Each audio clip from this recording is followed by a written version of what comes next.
out there. It's covering 2 screws, and we'll take these out and see if that helps us in our quest here to get the screen cover off.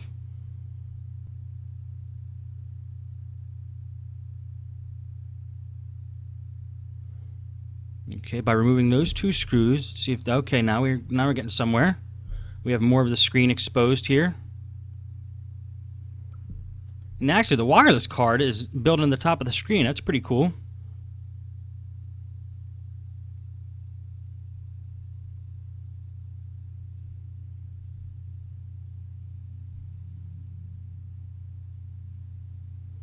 Okay, now we're able to see a little bit more how the screen can come apart. It is fastened in just with some plastic hinges there in the inside.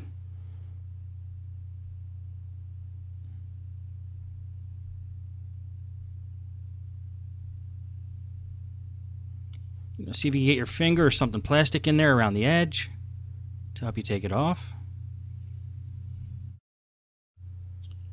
Now I fast forwarded a little bit and you can see it's almost apart, but it feels like we're going to have to force it to get it off. So anytime it feels like you have to force something, look for the screw that you need to take off, which is causing you to have to force it. And that screw is actually going to help us get the screen cover off.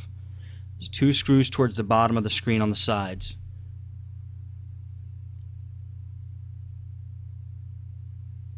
And once they come out, gives us much more access to the screen cover, and we'll be able to take it off.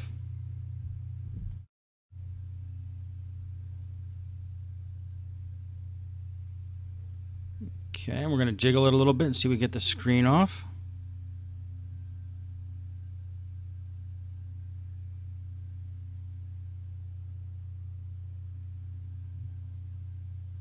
And there goes the back cover. Back cover has some wires attached to it, so we can't quite yank it off, but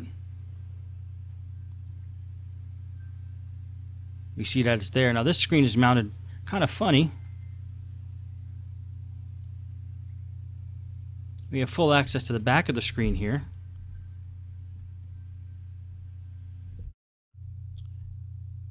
Now you're going to see me putting the screen, the replacement screen, back in the box. I actually bought the wrong screen for this computer, which also is saying something. If you want to get a screen for a CFW5, don't just go look for a screen for a CFW5. You got to type exact model numbers in to get that screen.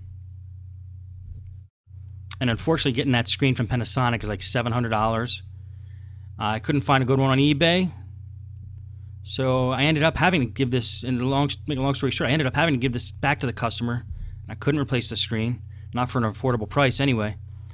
But looking at the screen here, we're able to remove the screen now. The screen is just held in by the side rails, which are those screws along the side rail. We're not going to take the screen out, but we're going to put everything back together.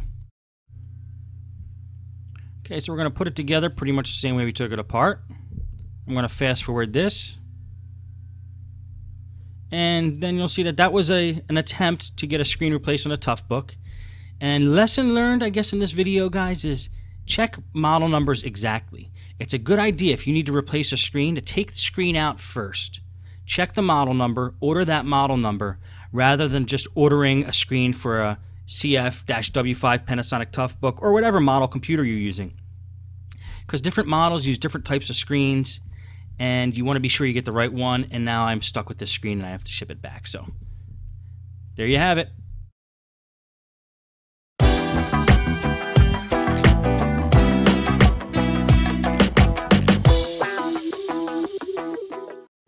Okay, so we're going to be doing a screen repair on this compact Presario 2100.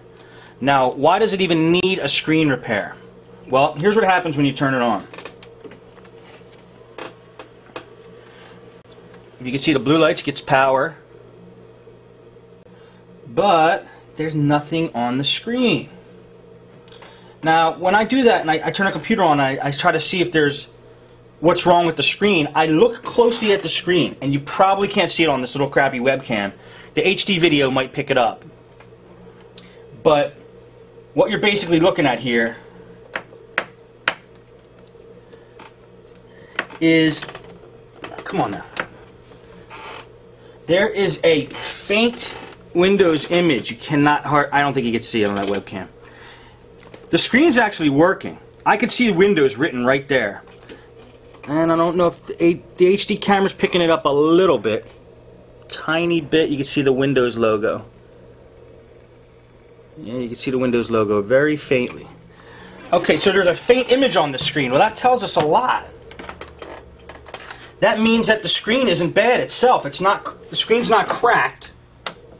It's still able to produce an image. So if it's able to produce an image, then what's wrong with it? Well, one of two things could be wrong with the screen at this point. The bulb that basically sits along the whole bottom of the screen, it's the length of the screen. It's a fluorescent bulb.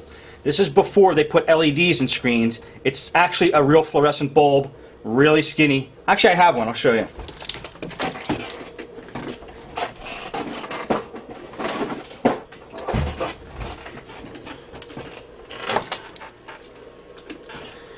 I buy them. I used to buy them on eBay. They come in a long tube like this. This is not the bulb.